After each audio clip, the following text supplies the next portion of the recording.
Students, as you know, we are learning about Deep Water written by William Douglas. So, until now, we have seen that a fear of water, that is, he became hydrophobic in his early childhood, and how this fear gripped him, we have seen in the first two parts of this lesson. तो जब मुसन्निफ जब 3 साल का था तो उसके वालिद ने उसे कैलिफोर्निया के बीच पर ले गया, वो उसे साहिल समंदर पर। तो वहाँ पर एक लहर, समंदर की लहर उसके ऊपर से गुज़र गई। तो तब उसके दिल में पानी के मुतालिक खौफ पैदा हुआ। और दूसरी बार जब वो YMCA क्लब के उस पूल पर गया तैराकी के लिए, तो वहाँ पर उसने क्या किया, वहाँ पर एक लड़के ने उसे गहरे पानी में फेंक दिया और वो डूबते डूबते बचा। तो बहुत ज़्यादा खौफ उस पर तारी हुआ इस पानी का। हालांकि वो एक अच्छा तैराक बनना चाहता था, लेकिन इस खौफ ने उसकी ज़िंदगी में बहुत इंतशार पैदा किया। So now we have third part here, and in this third part we will see how the writer overcame his fear. So I used every way I knew to overcome this fear, but it held me firmly in its grip.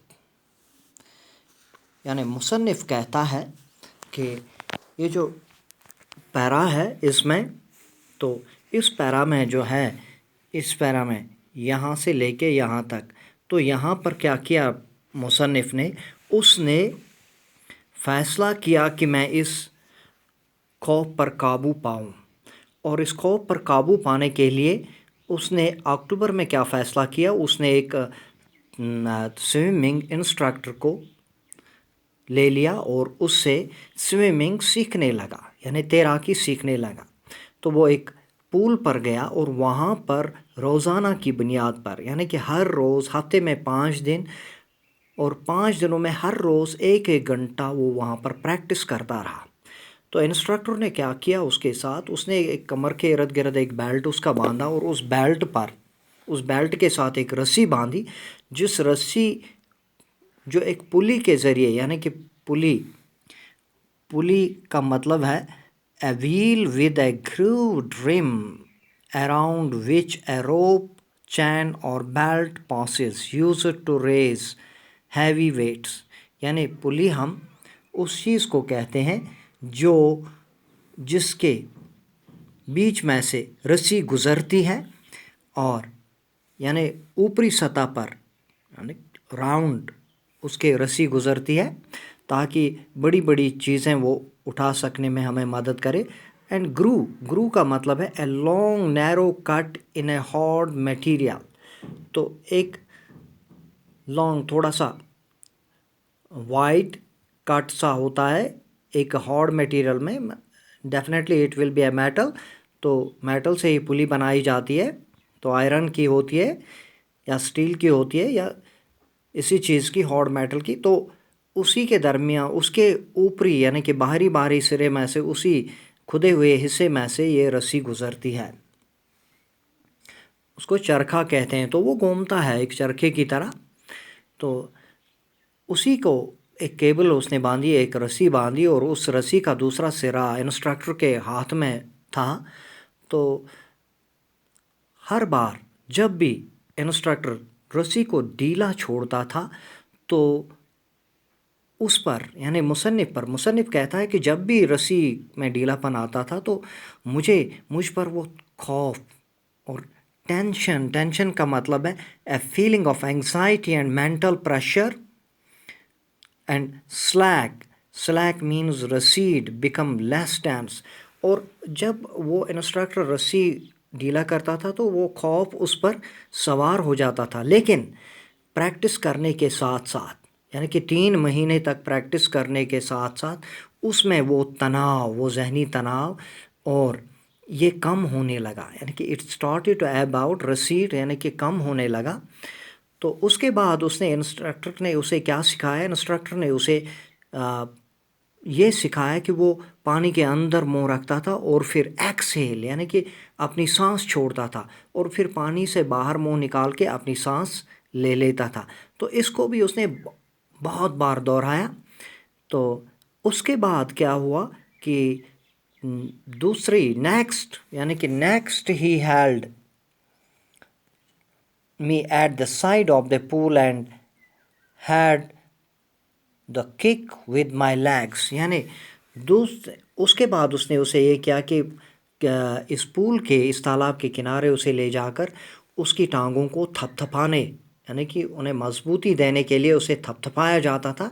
तो पहले पहले उसे वो अपनी टांगों पर मुसन्निफ़ को उतना कंट्रोल नहीं रहता था, लेकिन धीरे धीरे वो उन पर कमांड होने लगी, उसे उस पर कंट्रोल होने लगा।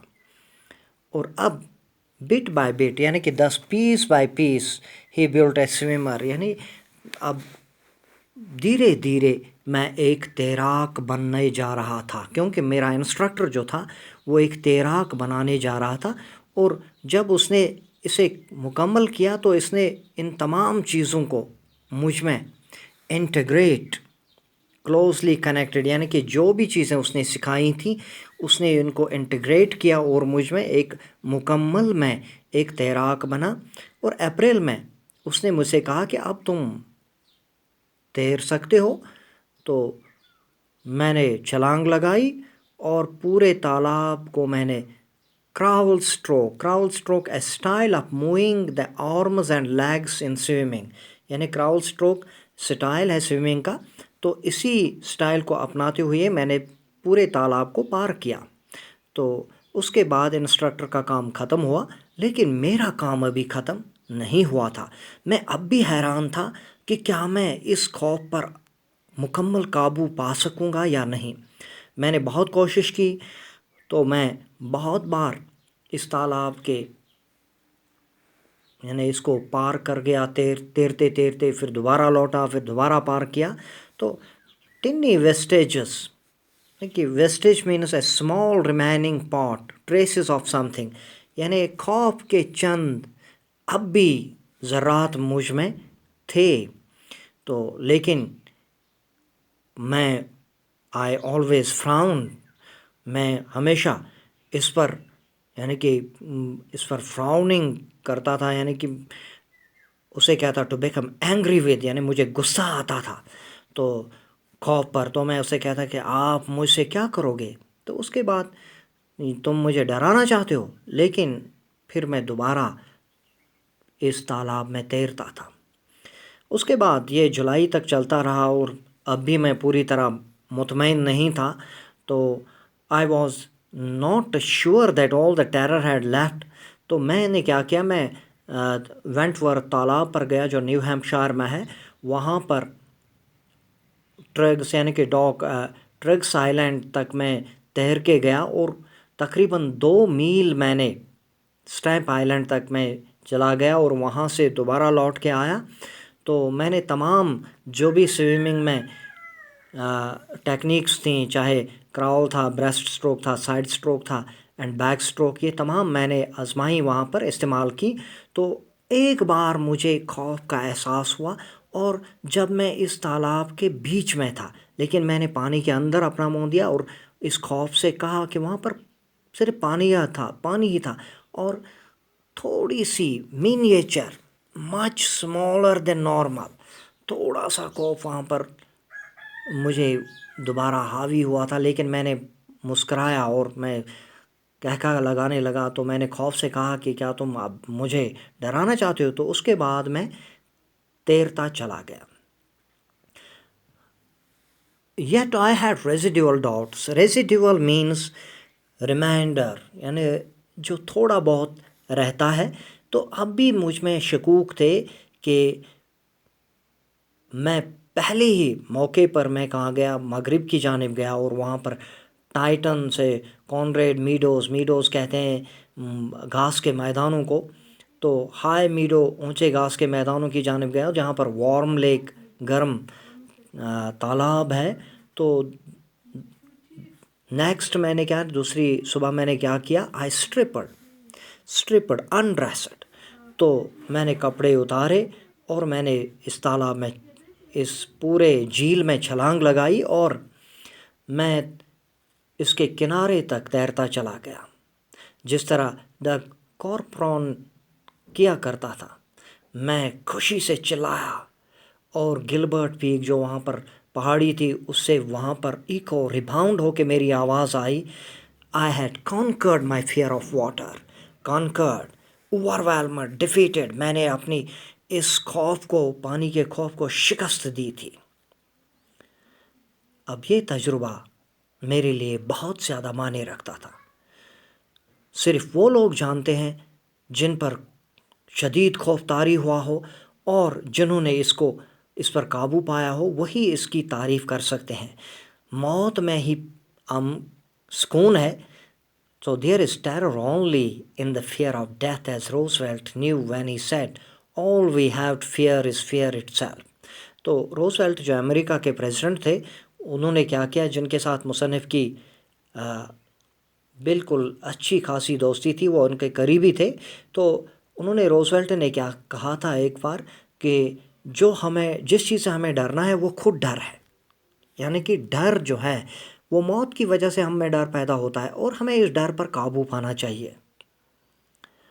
तो because I had experience both the sensation of dying and the terror that fear of it can produce, क्योंकि मैंने दोनों चीज़ें ही महसूस की थी, एक तो मरने की और दूसरा जो इससे खौफ पैदा होता है।